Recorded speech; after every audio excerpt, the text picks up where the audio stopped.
Bonjour à tous et à tous. Moi, c'est Rostam PK.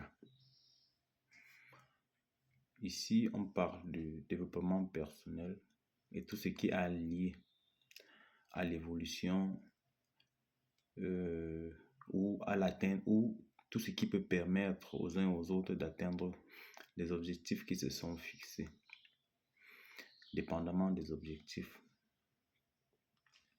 Alors, le monde autour de nous, même la réalité qu'on rencontre, les gens autour de nous, les problèmes qu'on rencontre, notre situation actuelle, ou même future, ou même passé,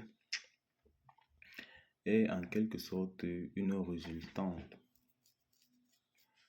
de, de la façon dont nous pensons. En quelque sorte, pour dire que si on change la façon de penser, tout ce qui est autour de nous va changer.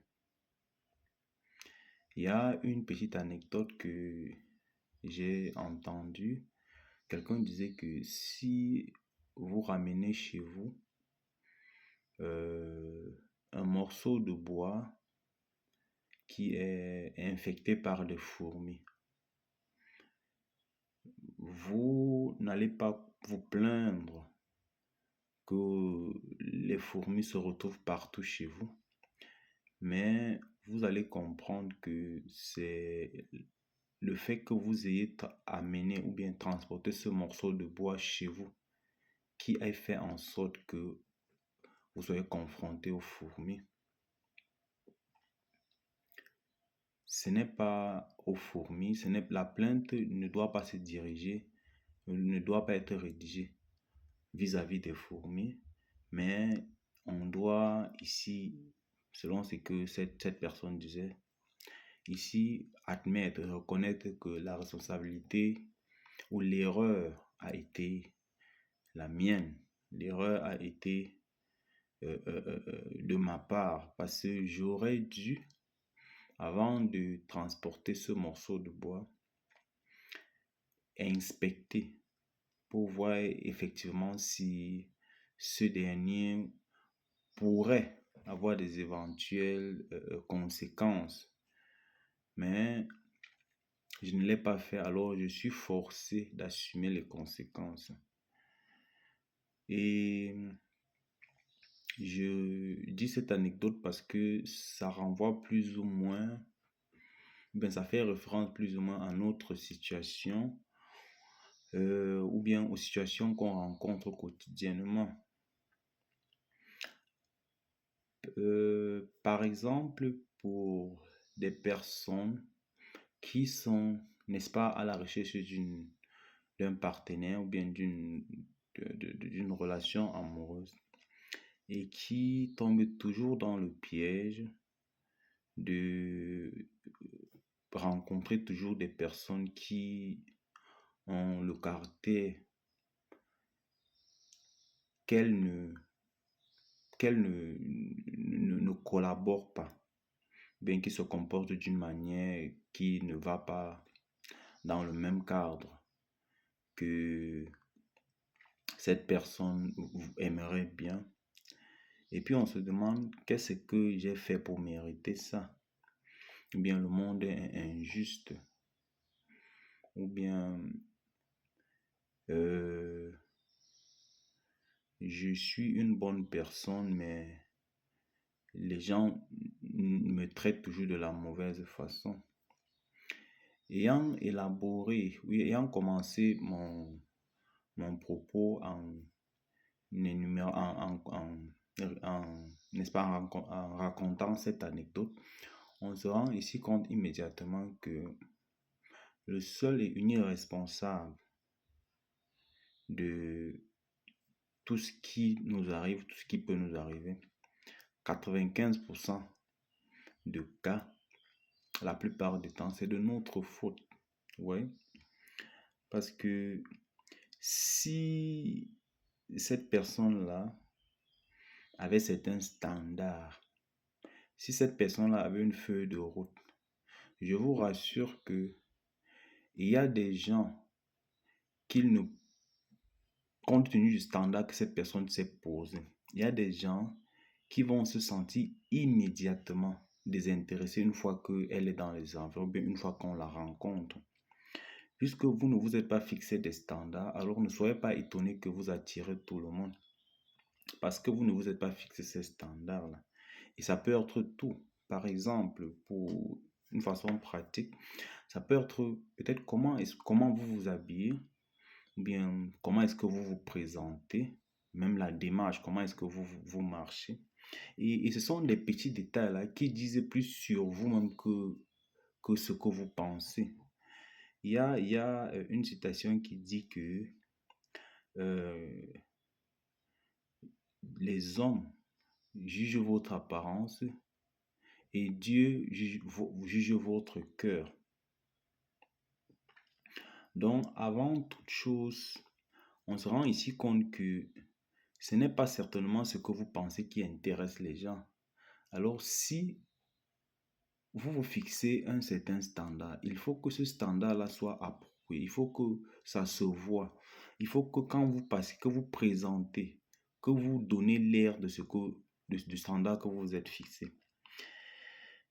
Et ça serait aussi absurde de, de ne pas présenter aussi notre façade de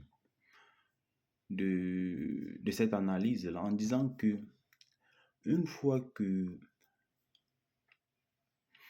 vous vous plaignez d'une façon ou d'une autre d'une situation que vous rencontrez, en refusant ou en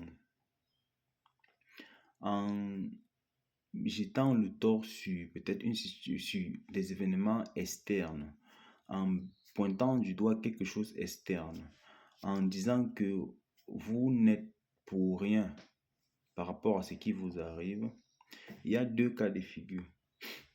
Ça fait que vous vous sentez bien.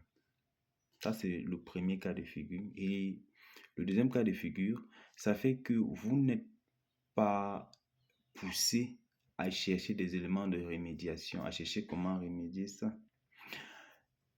C'est aussi vrai que dans une certaine mesure, vous ne seriez pas la cause de votre problème. Mais je dis que vous soyez la cause ou pas, le mal est déjà là et il est de droit, si vous voulez. Bien sûr, il est de droit que vous arrangez le problème, que vous apportez une solution au problème. Alors, pris sur cet angle, vous vous rendez compte que si vous vous plaignez, même si vous n'êtes pas la cause du problème, ça ne résout pas toujours le problème. Oui. Et si vous vous plaignez étant la cause, ça ne résout également pas le problème. Alors, vous voyez que, ayant exploré les deux cas de figure, la seule sortie ici, c'est peut-être se plaindre, si vous voulez nécessairement vous plaindre. Si peut-être vous plaindre vous, vous apporte quelque chose, plaignez-vous, mais cherchez comment sortir de cette situation-là. Cherchez comment sortir, cherchez comment vous en débarrasser. Parce que si vous ne le faites pas, vous allez continuer à vous plaindre et qui ne va pas résoudre le problème. Mais laissez-moi vous dire quelque chose, c'est que toutes ces personnes que vous rencontrez et vous partagez la plupart du temps vos problèmes, vos soucis, parce que vous aimez bien, parce que quand on partage un problème, ce qu'on cherche, c'est cette émotion de sympathie-là. On veut que les gens sympathisent, on veut que les gens essaient de se mettre à notre place et nous, n'est-ce pas, et que vous voulez partager cette émotion avec les gens. Mais laissez-moi vous rassurer une chose. 80% des gens avec qui vous partagez vos problèmes sont fiers que vous ayez ces problèmes-là. Ouais. Et 20% de ces gens n'en ont rien à foutre. Ils n'en ont rien à foutre. Pourquoi? Parce que de façon globale, chacun dans son petite atmosphère a des challenges qu'il doit surmonter. Ouais. Et ça fait que en réalité, personne ne pense à vous. Les gens sont plus concentrés sur leur propre vie que de passer le temps à penser à vous. Et quand vous partagez ces émotions de pitié avec les gens ne vous regardent pas au top niveau. On vous regarde comme quelqu'un qui commande. Du coup, on a comme impression que vous êtes quelqu'un à qui on ne peut pas accorder assez de valeur. Vous voyez? En tout cas, ça c'est mon point de vue, hein. Mais vous voyez que quelqu'un, regardez même autour de vous, il y a des gens que vous avez observés qui se plaignent chaque fois. Vous voyez que vous n'avez pas, même si au départ vous avez l'estime par rapport à cette personne, vous vous rendez compte qu'au fil du temps, vous perdez cette estime-là. Et par conséquent, tout ce que cette personne va vous présenter, même quand même elle a quelque chose de bon à vous présenter, la première image qui vous vient dans la tête, c'est ne pas prendre cette personne au sérieux. Vous voyez à quel point ça peut être détrimenteur, le fait que vous faites partie des gens qui parlent problème, pourtant vous pouvez aussi faire partie des gens qui parlent solution. Je ne suis pas en train de dire qu'on ne doit pas se plaindre, je suis juste en train de dire que se plaindre toujours n'est pas la solution. Et parfois, même quand on se plaint, on est le responsable même de ce pourquoi on se plaint. Alors, pourquoi ne pas chercher à comprendre où est-ce qu'on a failli? Peut-être même que c'est une portée éventuelle c'est une opportunité éventuelle qui s'offre à nous pour, n'est-ce pas, découvrir ou bien pour commencer à utiliser le potentiel qui est régi en nous. Et essayons aussi de voir que euh, si on se plaint, certainement ça veut dire qu'on n'a pas compris. Pourquoi? Parce que vous ne pouvez pas mettre au sol euh, une graine de maïs et récolter une graine de haricot. Et techniquement parlant, je dirais que la vie ou même les gens, les événements autour de vous ne vous présentent que ce que vous avez. Vous voyez? Ça ne vous donne que ce que vous avez sémé. Vous voyez? Et d'une manière ou d'une autre, que vous soyez personnellement introduit dans le problème ou même que vous soyez, que ce problème vous soit infiltré de façon indirecte, la leçon reste la même. C'est comment est-ce que vous allez essayer de gérer, essayer de naviguer ça pour qu'au sorti de cela, vous devenez une nouvelle personne et que vous appreniez quelque chose. Ce sont les leçons que la vie nous apprend. Et on se rend aussi également compte que depuis le bas âge, c'est la seule façon qu'on grandit, la seule garantie qui nous permet de grandir. Ce sont des challenges. Vous n'êtes pas né le même jour, vous avez commencé à marcher.